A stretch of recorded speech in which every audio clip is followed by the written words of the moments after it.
Hi, Ron here from ExtremeMist. I want to do an unboxing, which I already opened up the cardboard box that this came in, but this is the quad misting kit, portable mist system. What we mean by quad is it's a 4-nozzle system. It comes on a 16-foot line, and it has a 4-foot feed line to go from the pump to your water source.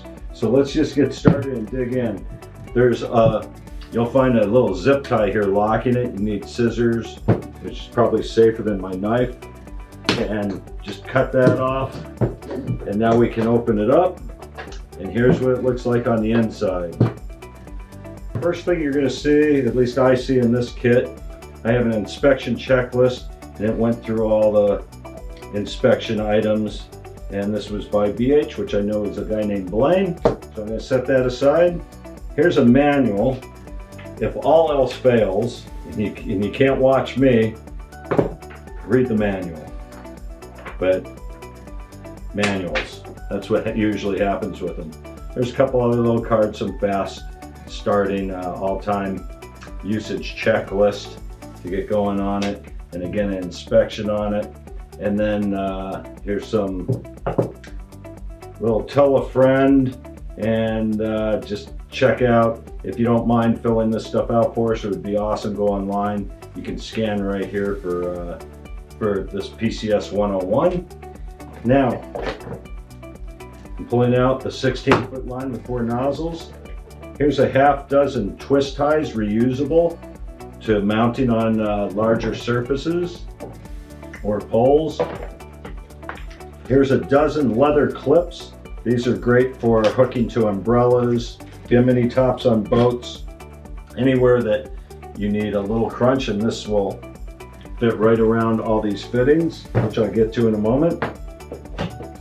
Here's the main thing, the pump system. Very lightweight, very portable.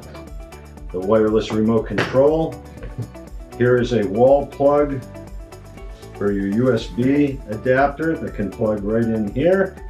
And then this will plug into your pump to charge up the battery. Here is a spare mist nozzle. In case you do get a clog in one, you have one extra hanging out. And this is for the feed line. It's just a little weighted brass filter to try to keep any floaties out of getting into the nozzles. Now I'm going to go ahead and open this up.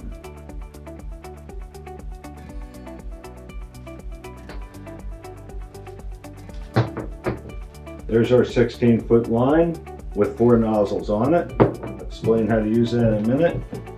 Here's our 4-foot feed line. And I can put this brass fitting right on there and be ready for my next step. You notice everything's kind of like a slinky, if you remember what those are. It's got a little memory. Once I use this a couple times, that memory will start disappearing, so it's a lot easier to use without it trying to coil up on itself when it's in the water. Now the box is empty. Move that out of the way. First thing I want to do with this pump right here is a battery blocker. First time, pull that out, and now we're set to turn it on. I'm going to go ahead and take the remote off of here for a moment. Now, I'm going to take this. Here's your pump facing it. This string lanyard can hook onto tree branches or anywhere you want to put it. But also on the back of this neoprene cover is pretty large Velcro straps, so you can put it around roll bars on vehicles. I have it on my Razor, my side-by-side. You can put it on golf carts. You can put it pretty much anywhere on beach umbrellas, easy ups, anywhere you need extra cooling. These 2 straps will put it on there. And then I'm going to put the feed line right here. If I push it all the way in, now I'm ready to put this into the water, and it'll suck it up. And it'll come out on this side.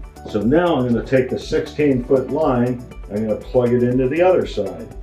So now I am actually ready to put water to this and turn it on, which I am going to do right now, just to give you an idea what it's going to look like. I like these little containers. You pick them up at the hardware store. This is a 2-gallon, has a little straw on top. And that straw, when I remove the filter, can drop right in. This 1/4-inch line can drop right in there. And I'll put the filter in on the other side. And if not, I could use it as an open pail too. Just drop it in there. Any water source, a bottle of water, anything that you happen to have. Our deal is if you don't have water spigots or electricity, we're the guys. The system will work pretty much anywhere out there. So now I'm going to drop this into the water. A little later, I'm going to hang this up onto a little easy up and demonstrate it actually working, and we'll use the clips and everything to demonstrate how to do that. Now I've got these 4 nozzles. I don't get my table soaked. I'm going to dump these off to the side. And these rotate, so whichever direction the breeze is coming at you, you can rotate these around and move them. This is the end. Each one of these fittings has a gray quick disconnect ring on them. Okay, so I'm going to push this down and pull it out. Now I can use 1, 2, 3, or 4 nozzles on this system depending on what I'm doing or where I'm hooking it up. When I go to put this back in, I don't know if you can see inside here, but there's some little shiny metal in there. I call them shark teeth. If I put this in and just put it in like 1/8 of an inch, it locks it. It's not all the way in. There's a little donut O-ring in the bottom here. The hose has to go another 1/4 inch or so down and fully seat. Most of my fix-its, when I get a call when something's not working, it's either they forgot to remove the battery blocker, or same thing here with these aren't gray like these other fittings. On the pump it's white and there's a ring on top. And again, if I don't push this in all the way, it's going to either leak water out of here on this side, or on this side it's going to draw air and it won't work. So you've got to make sure they're fully seated. Now, seeing I have this in the water, I'm going to go ahead and turn this on. Now realize we've got 16 feet plus 4-foot feed line. We've got 20 feet of air in here. So it can take a little bit to get this going. So now I'm going to turn on the pump, and it's on when I first turn this on, it's on a medium speed. You can see right here on this, I've got a square on the right side facing, and I've got a lock on the left side. And there's also an up and down arrow. That's going to control how much air what speed I'm on. It's going to default to a midway speed and go up from there. The other thing I want you to notice is there's a little red light that lights up here when I push any button. That tells me that the little CR2032 battery, the little button battery, is in here. I've been using this on my backpack now for I think 2 years, the same remote, and I have not had to change that battery yet, and I use it quite often. If I did have to change it, you need a little sunglass screwdriver, a very small screwdriver to open this up. And be sure to look on our website for other tips on that, and we have a video just changing that battery. It's not hard, especially if you follow it. Now I have this on, it's just now starting to mist, which took a while. If I don't want to wait for that, the very end fitting is an elbow. I can open that up and blow all the air out of it until it's a steady stream of water. Now my mist is going to start coming out much faster if I don't want to wait for it. So you can see some of this misting now. And I'm going to shut it off. Another thing, when I'm done with it, and I want to turn off the system, what I normally do is I just take this out of the water, turn it back on, and turn on high speed, and then open this up, and I can drain all the water out of what's left in the system, because again, there's 20 feet of water in there. So before I put it away, I just let the system itself clear the lines for me. And once in a while, if you feel that you've had this going for a whole summer or something and you want to clean the system, you can just take a little bit of, I just use household bleach, a little capful, into about this much water, and I just turn it on, and I let it turn it on, make sure that I don't have my clothes because a little bit of the bleach water doesn't get on me, and I run it for just a minute, just get it into the hose, and then turn it off, let it sit for about 15 minutes, turn it back on pull the nozzle out of the bleach water, get rid of what's left in there, and then put fresh water in it, but void it first, then run fresh water through, and the system cleans itself, which is pretty nice. You know, run it all the way through. Now, once I've got this turned off, I'm going to show you a little bit about the nozzles. This nozzle, the worst thing with misting systems is that minerals can actually block this little hole that's in there. I don't know if you can see it on the camera, but that's no bigger than the hair on my arm. It's a 0.20 millimeter hole in there, very tiny. So if you get that blocked with a little tiny crystal, 60% of the time when I'm out using this thing and I'm out somewhere in the middle of nowhere, I can take this and just beat it on a rock a few times, just tap it and get that cleared. If not, the system came with an extra nozzle, so I can always just change it out and deal with it when I get home. And you can take this nozzle part off right here. This is the top part of the nozzle. Do not lose this little part I'll talk about. And you can see this white, that's a ceramic disc in there. Instead of using metal, we're using ceramic so that it can't build up corrosion on top of it like your normal mist systems. And if you look in here, it's concave. I can very easily take, when I get home, if I don't want to soak it in CLR or white vinegar, which I can, but if I want to just clear it real fast, I can take a little needle, take a butter knife and just tap it gently and usually clear it that way. And if not, or if I don't feel like doing that, I can just drop the whole thing into some CLR, which is faster, or white vinegar that takes a little longer. This little part right here, if you lose it, you're going to be SOL on that nozzle. You drop that in the carpet or something, good luck finding it. You're going to be giving us a call and we'll send one out to you. Try not to lose it. I always know if I lost one, which you shouldn't, but if you do, it'll be a straight stream because that's the diffuser and that allows the system to mist. Without it, you just get a straight stream coming out of there. On the other end of this diffuser is a spring with a plunger. What that does, when I have that in there, I put the cap back on without losing anything. When the water pressure comes on, it pushes that little rubber plunger up and allows the water to come through. When I turn off the pump, it drops back down into its seat so it doesn't continuously keep dripping. It's an anti-drip mechanism. The second stage on this nozzle has a little mesh microfilter in there. That's to keep any floaties. It won't stop minerals from coming through, even though it's so tiny.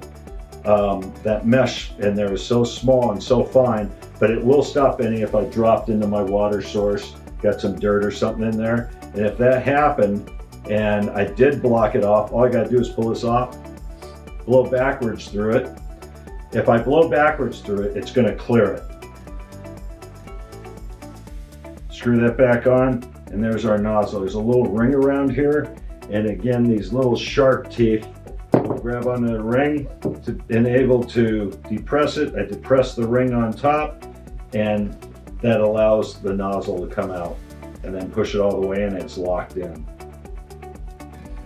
Now I want to show you, I'm going to take this off again, depress the white rings on the pump, take this one off, and on the cover,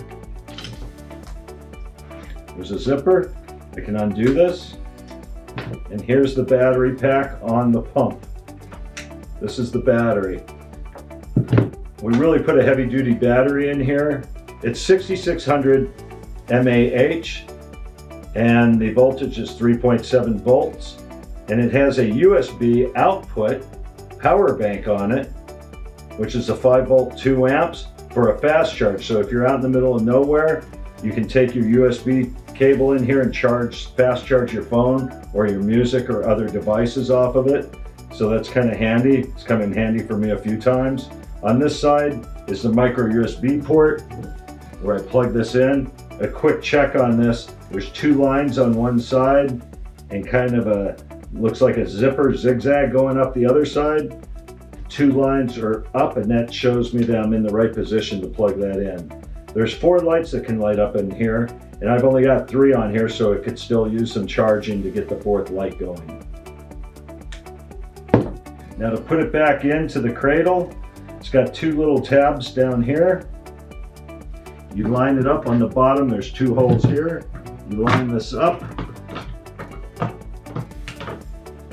You can lift this up and close it down. To remove it, you pull the slide latch and lift it up. Always make sure the slide latch goes back into place to hold the battery firmly in. Now I'm going to put this back together. I'm going to slide it back into its case. I'm going to take the lanyard and push it up through the top here so it comes out. And zip it back up.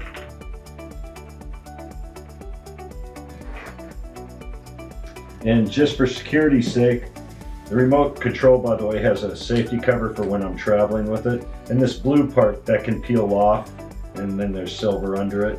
It's just a protective cover when it's new. And I like to attach it here so I don't lose it.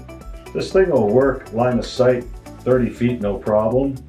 So a lot of times I forget it in my pocket. That's why I like to remember to attach it back to here so I don't go home with it or leave with it when someone else is using it. I'm going to hook this back up again. Remember, the feed line goes closest to the lanyard, which is the left side. Push it all the way in. I'm now going to take my 4-nozzle system that I just ran water through. I'm going to plug it back together. And I want to get rid of all the water in the system before I put this away. So all I'm going to do is turn it on, go to the high speed. I'm going to open this up. I'm going to drain all the water out of it.